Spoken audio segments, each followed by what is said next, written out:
ওই ভারতবর্ষে হিন্দুদের মধ্যে 100-র মধ্যে 99 জন মানুষ তারা কিন্তু বেদান্ত কথাটিই জানেন না।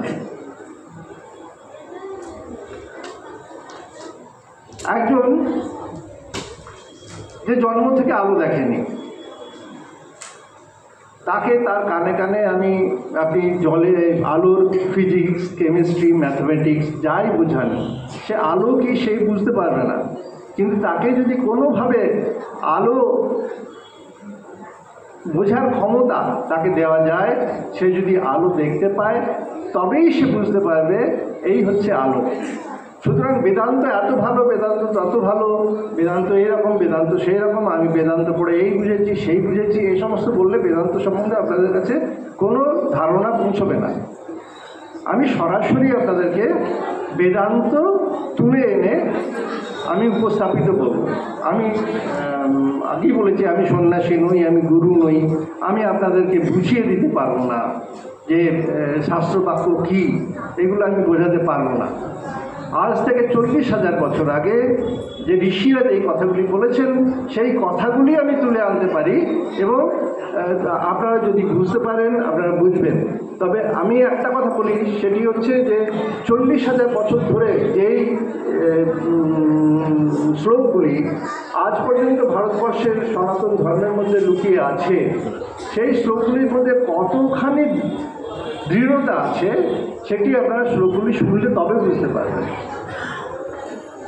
এবং মহাভারতের যুদ্ধ হয়েছিল আজ থেকে 5,000 বছর আগে।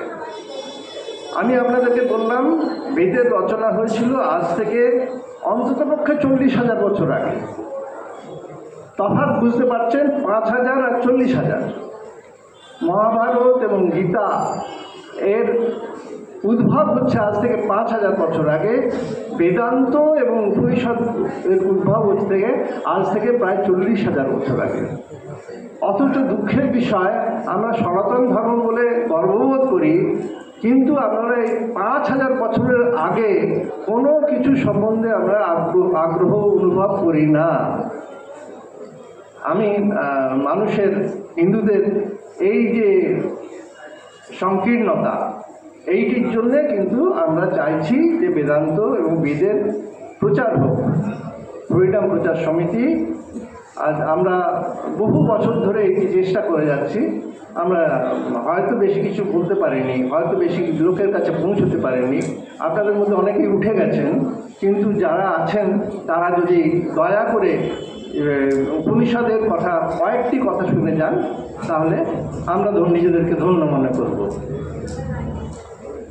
আমি আপনাদেরকে বললাম 12টি উপনিষদ, ঈশা, কেন, কঠ, প্রশ্ন, মুঙ্গক, মান্ডুক্য, ঐতরেয়, তৈতরেয়, শ্বেতাশ্বতরেয়, ছান্দোগ্য, বৃহদারণ্য, কৌশিতকী। এর মধ্যে ঈশোপনিষদ যে প্রথম উপনিষদ, এর মধ্যে 18টি শ্লোক আছে এবং 18টি শ্লোক আমি পরপর আপনাদেরকে বলে দিতে পারি, কিন্তু আমি বলবো না, তার কারণ সময় খুব অল্প। এর পরের উপনিষদ হচ্ছে কেনোপনিষদ। কেনোপনিষদ থেকে আমি 16টি শ্লোক বলে থাকি। সেগুলি আমি দুর্গা পুজোর সময় বলি, কেননা কেনোপনিষদে দুর্গা দেবীর উল্লেখ আছে। কিন্তু আজকে আমি কঠোপনিষদ বলব। কঠোপনিষদে 119টি শ্লোক আছে। 119টি শ্লোক বলতে গেলে রাত গড়িয়ে ভোর হয়ে যাবে। সুতরাং আমি যে কটি করে শ্লোক বলি, সেই কটি শ্লোক অর্থাৎ 36টি শ্লোক আমি কঠোপনিষদে বলব। সামনে আছে। প্রতিটি উপনিষদের একটি করে শান্তি পাঠ আছে। তার কারণ হচ্ছে যে মন শান্ত না হলে সে কিন্তু উপনিষদ পাঠের উপযোগী হবে না। এই জন্য শান্তি পাঠ করে তারপরে সেই উপনিষদ পাঠ করতে হয়। প্রতিটি উপনিষদের শান্তি পাঠ আলাদা। শান্তি পাঠ শুরু হয় ওং বলে এবং উপনিষদে শুরু হয় ওং বলে। শান্তি পাঠ হচ্ছে কঠোপনিষদের শান্তি পাঠ। একটু আগে স্বামীজি বলে গেলেন, অর্থগুলি আমি বলে দেব। ওং সহ নৌ অবতু, সহ নৌ ভুনক্তু, সহ বীর্যং করবাবহৈ, তেজস্বী নৌ উদিতম অস্তু, মা বিদ্বিষা বাহৈ। এই যে শান্তি পাঠটি, এইটি পাঠ করে পুরুলিয়া রামকৃষ্ণ মিশনের দিন শুরু হয়। ওং সহ নৌ অবতু, হে ঈশ্বর আমাদেরকে একসঙ্গে রক্ষা করো। সহ নৌ ভুনক্তু, আমাদেরকে একসঙ্গে আহার প্রদান করো। সহ বীর্য করবা বহি, আমরা যেন একসঙ্গে বীরত্ব লাভ করি। তেজস্বী নৌ অধীতম বস্তু, আমাদের অধীত বিদ্যা যেন তেজস্বী হয়, আমরা যেন কোথাও পরাস্ত না হই। মা বিদ্বিষা লাভ হই, আমরা একে অপরকে যেন বিদ্বেষ না করি। আমি গুরু শিষ্যকে এবং শিষ্য গুরুকে যেন কখনো বিদ্বেষ না করে। মা বিদ্বিষা লাভ হই। ওম শান্তি শান্তি শান্তি। এবারে কঠোপনিষদ শুরু করছি।